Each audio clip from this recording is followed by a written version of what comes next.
But far from the end of this case. We are told the Pima County Sheriff's Department, with assistance from the FBI, took that person into custody for questioning south of Tucson. This happened about 90 minutes ago. The mother of Today's Show host Nancy Guthrie has been missing now since February 1st. We don't know who this person is or why they were detained, but it does follow the release earlier today of some new photos and video of what appears to be an individual tampering with Nancy Guthrie's doorbell camera on the night before she was reported missing. The images show a masked person wearing gloves and a backpack attempting to remove her doorbell camera. The person is holding what appears to be a flashlight in their mouth and what appears to be a gun in their waistband. Late tonight, several FBI agents were seen going door to door near Annie Guthrie's home. That's Nancy's daughter. Earlier tonight, a small amount of money, less than $300, was deposited in the Bitcoin account listed in one of the ransom emails sent to local news station there. Though police have not said if they think that note is authentic or if this event tonight has anything to do with that person being detained. At this point, the person has not been charged with anything. We are still, of course, waiting to hear something from the Sheriff's Department or the... You can't do this job without having that kind of hope. We know that there's the challenges and the potential is there for a bad outcome, but nobody, 400 cops out there, they all have hope and believe that this is a rescue mission. So that implies you know that she was alive when she left that house? I believe that. There's nothing to suggest she wasn't. The morning the sheriff cleared the son-in-law, the entire town seemed to stop and listen. Outside the headquarters of the Pima County Sheriff's Department, reporters lined the sidewalk, cameras balanced on tripods, microphones pointed toward the podium. Behind them, families, neighbors, and volunteers stood quietly, waiting for answers about Nancy Guthrie's disappearance. Sheriff Daniel Rourke stepped forward at exactly 9:00 a.m. His voice was calm, practiced. After extensive review, he said, we have found no evidence at this time linking Nancy Guthrie's son-in-law to her disappearance. He is not a suspect. The word spread instantly, across television screens, social media, and whispered conversations in grocery stores. Cleared. But for many watching, something didn't feel settled. The sheriff explained that investigators had reviewed phone records, financial accounts, and security footage. They had consulted analysts from the Federal Bureau of Investigation. According to him, nothing directly proved involvement. Yet he avoided details. No timelines. No mention of the late-night phone call. No explanation for the unexplained visit to Nancy's home 2 days before she vanished. When reporters pressed for more information, Rourke raised his hand. This is an active investigation, he said. We cannot compromise it.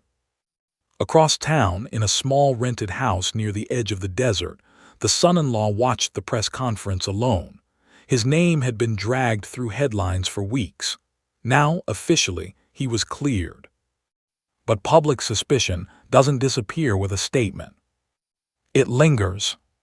And in this case, it was only beginning. Because while the sheriff said the evidence ruled him out, several facts, quietly buried in case files, told a more complicated story. Facts that, sooner or later, would come back into the light. 3 days after the press conference, a quiet document began circulating among a small group of investigators inside the Pima County Sheriff's Department. It wasn't meant for the public. It was a reconstructed timeline. Page by page, minute by minute, it traced the final 48 hours before Nancy Guthrie disappeared. And at the center of it, again and again, was her son-in-law. On the first page was a phone record. At 11:42 p.m. the night before Nancy vanished, he had called her. The call lasted 4 minutes and 17 seconds. Investigators never released what was said. On the next page, location data. His phone showed him driving within 2 blocks of Nancy's home at 1:13 a.m. He later claimed he was just clearing his head after an argument with his wife. No witness confirmed that story. Then there was the visit. 2 days earlier, neighbors had seen his car in Nancy's driveway for nearly an hour. He told police he had stopped by to fix a door lock. No repair invoice was ever found. The timeline also listed a bank withdrawal, $4,000 in cash, made the morning after Nancy disappeared. When questioned, he said it was for family expenses. Nothing in the file proved a crime, but nothing in it proved innocence either. An analyst from the Federal Bureau of Investigation wrote a short note in the margin. Subject shows repeated proximity to key events. Further review recommended. That recommendation was never announced, and the public never saw this timeline. For now, it remained locked inside a folder marked confidential pending review. The public never saw the interview room. It sat in the basement of the Pima County Sheriff's Department, far from reporters and public records requests. No windows, one table, 2 chairs, a single camera in the corner. That was where the son-in-law was questioned for nearly 7 hours. The official report described the meeting as routine. The recordings told a different story. At first, the questions were gentle. Where were you that night? Who did you speak to? Why did you visit Nancy 2 days earlier? He answered calmly, rehearsed, as if he had practiced. But after 3 hours, the tone shifted. An investigator slid a folder across the table. Inside were maps, phone logs, and screenshots of location data. Red circles marked the same streets again and again, streets near Nancy's home. You were there, one detective said quietly, multiple times. He looked down, then up. I already explained that, he replied. I drive around when I'm stressed. Another file followed. This one came from the Federal Bureau of Investigation. It contained behavioral analysis notes, patterns of avoidance, delayed responses, financial pressure. You were in debt, the investigator said, more than you told us. Silence filled the room. For 12 seconds, he said nothing. Then, that doesn't mean anything. The interview ended without an arrest. Officially, he had cooperated fully. Unofficially, several detectives left the room unsettled. Because cooperation doesn't always mean honesty. And sometimes, the most dangerous lies are the ones wrapped in calm voices and polite smiles. 2 weeks after the interview, an internal review team met inside the records wing of the Pima County Sheriff's Department. Their task was simple: verify that every piece of physical evidence connected to Nancy Guthrie's home had been properly logged. What they found was anything but simple. 3 items were missing. First, a partial shoe print discovered near the back door. It had been photographed but never fully analyzed. Second, a fragment of fabric caught on a broken fence panel. It matched no clothing in Nancy's home. Third, a flash drive recovered from a kitchen drawer, believed to contain security backups from a private camera system. All 3 had been signed out. None had been signed back in. According to records, they were transferred for further review to a joint task force that included the Federal Bureau of Investigation. But when agents were contacted, they denied receiving them. No receipt. No chain of custody form. No explanation. A junior evidence clerk quietly reported that the son-in-law's attorney had requested access to certain materials shortly before the items disappeared. The request had been denied. Officially, unofficially, someone had still opened the vault. Later, when asked about the missing evidence, Sheriff Rourke called it a clerical error. Files were reorganized, digital logs were corrected, old timestamps were overwritten. To the public, nothing seemed wrong. But inside the department, rumors spread. Someone had interfered. Someone had decided that certain facts were better left unseen. And many officers began to wonder, was this still an investigation? Or had it become a protection operation? By the time March arrived, the search for Nancy Guthrie had slowed. Not officially. Helicopters still flew, volunteers still gathered, press releases still promised progress. But inside the Pima County Sheriff's Department, urgency had quietly faded. What replaced it was pressure.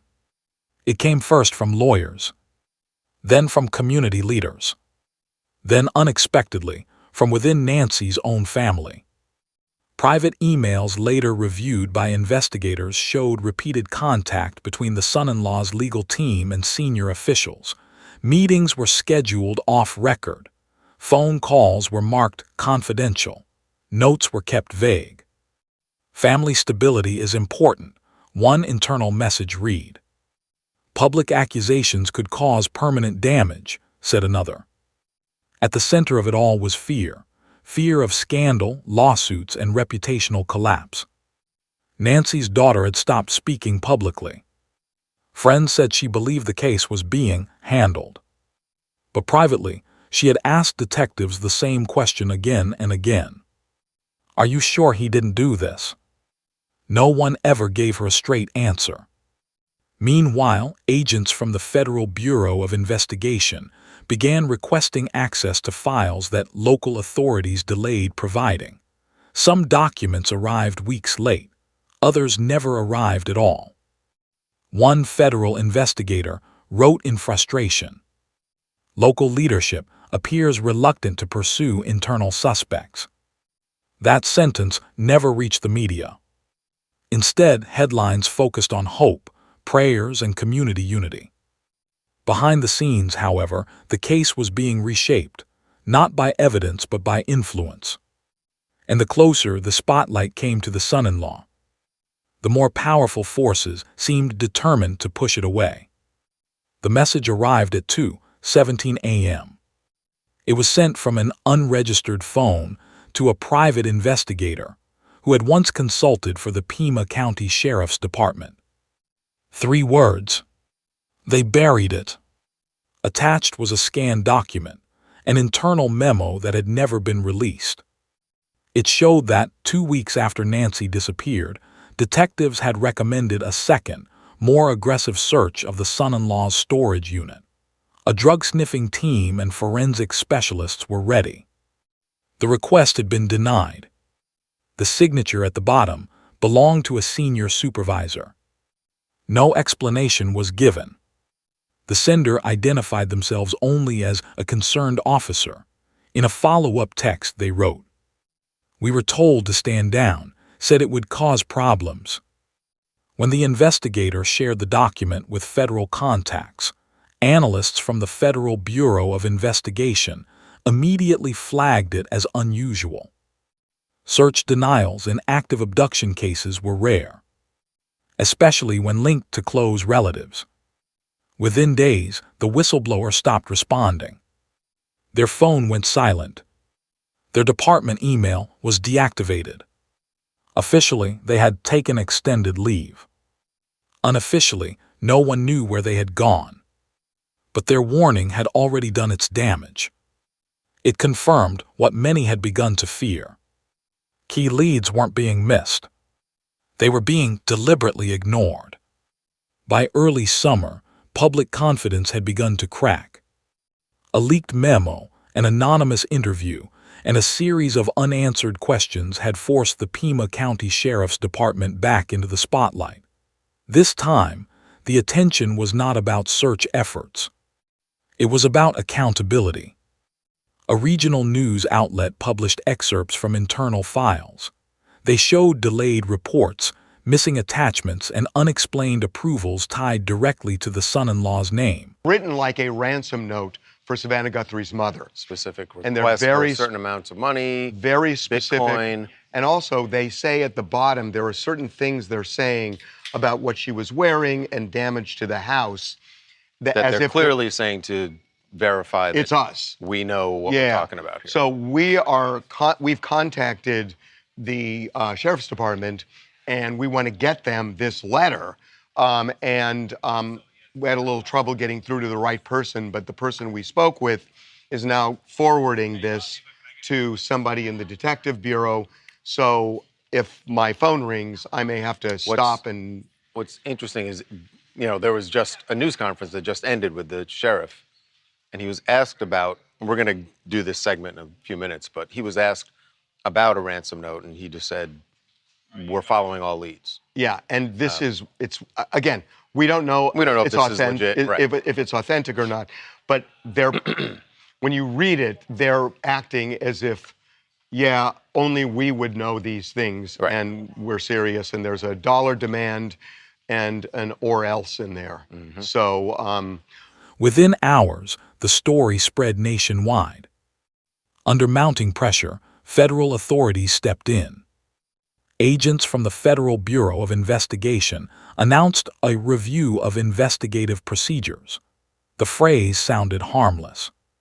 It meant local leadership was no longer trusted. Subpoenas followed. Phones were seized. Emails were archived. Detectives who had once stayed silent were suddenly willing to talk. Some admitted they had been discouraged from pursuing certain leads. Others said they had been reassigned after raising concerns. And then came the search warrant. For the first time since Nancy vanished, investigators returned to the son-in-law's properties, his car, his storage unit, his former office. This time, no requests were denied. No files were withheld. No questions were softened. The case was no longer about appearances. It was about truth. And that truth was finally being chased without permission. Years may pass before every question in Nancy Guthrie's case is fully answered. But one thing is already clear. Her disappearance was not only a mystery of where she went.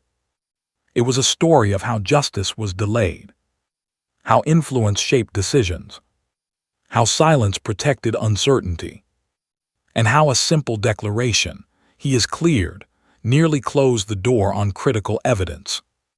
The son-in-law may never be formally charged, or he may one day stand before a judge.